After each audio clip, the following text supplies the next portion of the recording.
here today. You want us to come down there? Yeah. Okay. I was wondering where the microphones were going to reach us up there. Now, we're ready for you. Okay. Oh, you got us all set up real official like that. Thank you all for joining us today. As you know, Judge Moore has been falsely accused of some things that he did not do 40 years ago. This is a campaign, so you can expect most anything to come out, but, you know, we can't just stand by idly and let false charges go without some answering. We've had a lot of people tell us different things about some of these stories, and we're checking them all out. One thing I can tell you is we do have some information that we're going to share with you today, and we know that you're going to share it with those folks that you're communicating with about some of these charges. I am Bill Armistead, chairman of the campaign for Judge Moore, and I want to introduce to you Philip Jareggi, who coincidentally was chairman of Judge Moore's campaign for Chief Justice back in 2000. He's an attorney, and he is representing us in this case, and I'd like now to turn this over to Mr. Jareggi, and he'll make some comments. Thank you, Bill. Appreciate y'all being here today. This is very important. Of course, there have been some serious allegations, and we really appreciate the media and what you guys do to help get the word out and spread the truth. Just as an aside, I've known Judge Moore for 24 years. When these allegations came out within the last week, it was incredibly painful for him, for his wife, his mom, his daughter, grandchildren.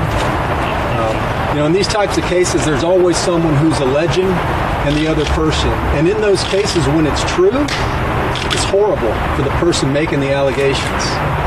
But when the allegations are made and it's not true, it's also horrible for the person who those allegations are directed against. Back in 2000, the Judge Moore asked me to be his campaign manager, campaign chairman, and it was one of the greatest honors and remains today and always will be one of the greatest honors of my life. During that time and afterwards, he asked me to be his attorney, and I was one of the attorneys that represented him in the Ten Commandments case, and as you know, there have been some other cases over the last 20 years. And I've traveled with Judge Moore all over the state, different states across the nation. I've been with him in probably over 100 different meetings and been around probably in excess of 10,000 different ladies in Judge Moore's presence. And not once, not one time, have I ever seen him act even remotely inappropriate against any woman, toward any woman. Not when they were walking away, not when he and I were in private afterwards. That's the man that I know and that I've known for the last 24 years. Now, the allegations that have come out, I hope you understand, it takes time to work through this. We don't have a $20 million budget as a campaign. It takes time, and we want to be correct. We want to make sure that when we say something, it's proper. Okay, so we're still working through some things, but there are some things that you need to know and that we want to make you aware of. During the press conference that Ms. Nelson and Gloria Allred had on Monday, they both said that Ms. Nelson, after the allegations, had never seen nor had any contact with Judge Moore. As it turns out, in 1999, Ms. Nelson filed a divorce action against her then-husband, Mr. Harris. Guess who that case was before? It was filed in Etowah County, and the judge assigned was Roy S. Moore, Circuit Judge of Etowah County. There was contact.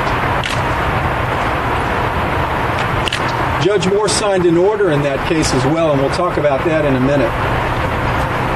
We've also had a handwriting expert looking at the evidence that was submitted. You may remember on Monday, Ms. Nelson and Ms. Allred, in support, really the only piece of evidence they had in addition to the allegations was a yearbook where they claimed that it had been signed. And they said very specifically, look back at what they said. Everything on that page they said was written by Judge Moore. Now, Judge Moore not only has denied everything she said before, but now flatly denies that. And he says it's not true. We have a handwriting expert, that's looking at those. But here's the problem. A handwriting expert can't look at a copy on the internet, right? They've got to look at an original. So right now, Trent Garman, our attorney, has sent a letter, or is sending a letter, to Gloria Allred demanding that the yearbook be released. We'll send it to a neutral custodian. We'll keep chain of custody, and our professional expert will examine it, and we'll find out, is it genuine or is it a fraud? There are a couple things also that you need to know. I'm not going to go into everything that's on that paper because, again, we need to have our handwriting expert draw some conclusions. I'm not going to draw them today. and I'm not going to make any allegations that we can't support with an expert. There are a couple things that you need to look at. Look at the 1977 After Merry Christmas. Look at those two sevens. And then look below at the 77. And I want to ask you, do you think it was written by the same person? I want you to look at Old Hickory House, which they say Judge Moore wrote. Judge Moore says there's no way in the world that's his handwriting. And I want you to look at it. Look at some other writing of his and make your own determination. That's what our expert will be doing. But for now, I'm asking you all to take a look. Use your judgment. And then finally, after Judge Moore's signature, it has the initials capital D period, A period. Remember I told you about that 99 divorce action. Judge Moore looked at that DA after his signature, which they alleged was because he was the district attorney. Well, he wasn't. He was the assistant district attorney. But Judge Moore says he can't ever remember ever signing his name with DA after it, but he had seen it before. You know where he had seen it? When he was on the bench, his assistant, whose initials are capital D period, A period, Delbert Adams, would stamp his signature on documents and then put capital D period, A period. That's exactly how the signature appears on the divorce decree that Judge Moore signed, dismissing the divorce action with Ms. Nelson. Knowing these things, I've got a question, Gloria Allred and Ms. Nelson. Do you still hold that everything written in that yearbook was written by Judge Moore, or was it written by somebody else? That's not an allegation, it's a question. And finally, we demand that you immediately release the yearbook to a neutral custodian so that our expert, you can send your expert as well if you'd like to, so that our expert can look at it, not a copy on the internet, the actual document, so that we can see the lettering, we can see the ink on the page, we can see the indentations, and we can see how old is that ink. Is it 40 years old, or is it a week old? Release the yearbook so that we can determine, is it genuine, or is it a fraud? Thank you very much. Mr. Jareggi, what do you say to the I have some information I'll be happy to pass out to you guys. We have, first of all, you've probably seen a lot of this on the internet. Please step up to the mic. You've probably seen a lot of this on the internet. These are copies of what was shown by Mrs. Allred.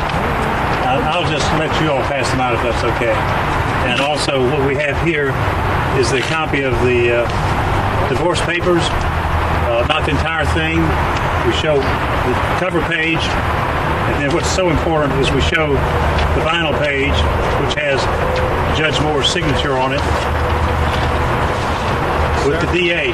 Sir, I have two quick questions. Are there any circumstances? We have the Roy Moore signature here, and the DA, which was added by his assistant, the same DA initials that are written on the yearbook. Bill, does Judge Moore plan to testify under oath like Ms. And I'll be glad to start these on this side.